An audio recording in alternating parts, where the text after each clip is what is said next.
Converter. DC converter seperti saya katakan tadi, ada trafo, ada induktor. Induktor ini lilitan, mempunyai dua kaki. Saya balik seperti ini. Dan ada MOSFET, teman-teman. Inilah MOSFET. MOSFET ini bisa berupa transistor ataupun berupa IC. Biasanya di sini kakinya 8. Assalamualaikum warahmatullahi wabarakatuh. Selamat bergabung kembali teman-teman di channel Aryobi. Pada kesempatan kali ini saya akan melanjutkan kembali video saya yang lalu yang berjudul Belajar Memahami Driver Lampu.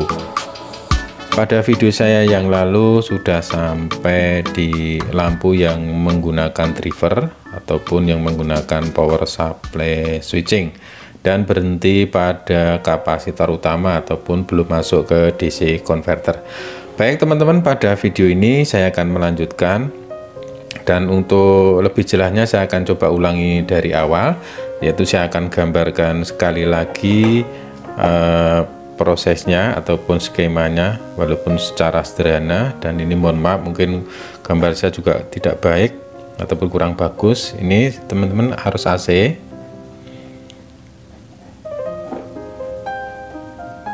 Harus AC masuk. Di sini dibatasi dengan RF seperti video saya yang lalu. Di sini fuse resistor, langsung masuk ke dioda bridge teman-teman. Di sini dari arus AC berubah menjadi DC, yaitu yang sudah berpolaritas. Artinya sini sudah mempunyai probe positif dan negatif. Setelah itu teman-teman langsung masuk ke C1. C1 di sini adalah kapasitor utama ataupun kapasitor tegangan tinggi. Mungkin bisa saya simpulkan seperti ini. Oke, ini biasanya berbentuk elko teman-teman. Jadi yang bundar itu, nah ini saya contohkan seperti ini. Ini negatifnya, ini positif. Oke, kemarin pada video kita membahas sampai di sini. Setelah ini langsung masuk ke beban, masuk ke DC converter teman-teman. Kemudian ke beban. Beban di sini adalah LED board. Ini adalah DC converternya itu. Oke teman-teman, saya akan mencoba menjelaskan di DC converter sampai ke beban ini. Jadi di DC converter ini saya tidak akan menjelaskan ataupun menggambarkan secara rinci teman-teman, karena nanti videonya terlalu panjang. Tapi saya akan memberikan suatu gambaran secara umum saja. Oke, mungkin kurang lebih yang saya pahami teman-teman pada DC converter ini, setelah dari kapasitor utama ataupun elko tegangan tinggi ini, bahwasanya DC converter itu sepanjang yang saya pahami ada 3 komponen utama teman-teman. Yang pertama adalah trafo, yang kedua adalah induktor, yang ketiga adalah MOSFET. Bisa berupa IC ataupun berupa TR. Oke teman-teman, yang sepanjang yang saya ketahui ini adalah komponen utama di DC converter adalah trafo, induktor, dan MOSFET. Oke, akan saya tunjukkan teman-teman, akan saya ilustrasikan dari awal agar teman-teman lebih jelas untuk memahaminya. Seperti ini teman-teman, arus AC masuk, ini masuk RF, setelah itu masuk dioda. Ini diodanya yang ini teman-teman, dioda bridge. Kakinya ada 4, dan di sini biasanya outputnya akan ada tanda plus dan min. Mungkin saya tunjukkan yang lebih jelas. Oke teman-teman, ini ada plus, ini min. Jadi output dari dioda bridge ini sudah menghasilkan tegangan searah, yaitu ditandai dengan adanya negatif dan positif. Oke, dari sini mungkin sudah paham teman-teman. Setelah itu masuk ke kapasitor tegangan tinggi teman-teman, seperti di C1 ini saya gambarkan. Inilah teman-teman kapasitor tegangan tingginya. Ini 400 volt rata-rata. Bisa saya tunjukkan mungkin biar jelas. Ini teman-teman kebanyakan dipasang 400 volt. Ini teman-teman bisa lihat Dan besaran mikrofarabnya ini juga tergantung dari beban teman-teman, beban yaitu leadbot ataupun daya. Oke, selanjutnya setelah itu akan masuk ke DC converter ini teman-teman, yang seperti saya sampaikan tadi bahwasanya komponen utama yang ada yaitu ada trafo, ada induktor, ada MOSFET. Saya akan tunjukkan. Jadi setelah masuk dari difilter oleh ataupun ditampung oleh elko ini, lantas masuk ke DC converter. DC converter seperti saya katakan tadi, ada trafo, ada induktor. Induktor ini lilitan, mempunyai 2 kaki.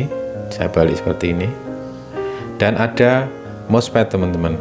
Inilah MOSFET. MOSFET ini bisa berupa transistor ataupun berupa IC. Biasanya di sini kakinya 8, kadang juga ada yang 6.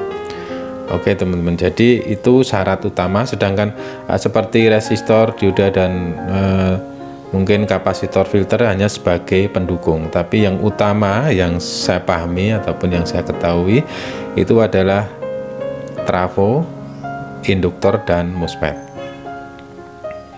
Oke, mungkin teman-teman sudah paham. Kalau setelah masuk ke DC converter ini tentunya akan masuk ke beban. Beban di sini adalah leadbot. Oke. Jadi bisa disimpulkan di sini teman-teman, DC converter ini adalah tugasnya sebagai penstabil ataupun regulator arus ataupun tegangan. Jadi di sini tempat membuat ataupun merubah suatu tegangan dan arus menjadi stabil sebelum dibuang ke beban yaitu leadbot. Yang kedua, di DC converter ini akan mempengaruhi kualitas dari cahaya lampu teman-teman. Yang ketiga adalah besar kecilnya daya ataupun watt bisa ditentukan dari DC converter ini. Secara umum saya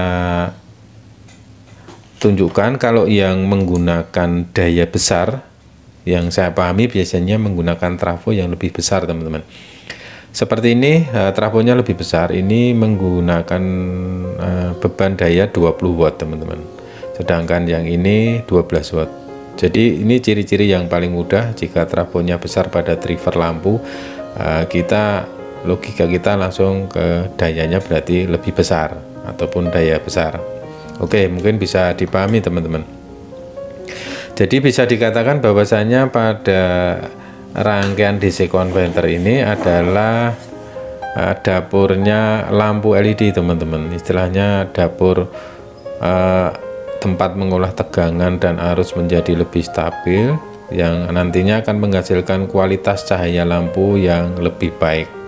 Bisa diambil kesimpulan bahwasanya lampu yang menggunakan driver jauh akan lebih baik kualitas lampu dibanding yang tidak menggunakan driver. Intinya di situ teman-teman. Tentunya juga berpengaruh dengan masalah harga. Kalau yang menggunakan driver tentunya karena mempunyai kualitas cahaya lampu, tentunya juga harganya tinggi teman-teman dibandingkan yang tidak menggunakan driver. Baik teman-teman, mungkin hanya ini yang bisa saya share dan bisa saya jelaskan pada teman-teman, dan tentunya banyak kekurangan. Jika terjadi kesalahan mohon dikoreksi, kurang lebihnya mohon maaf. Wassalamualaikum warahmatullahi wabarakatuh.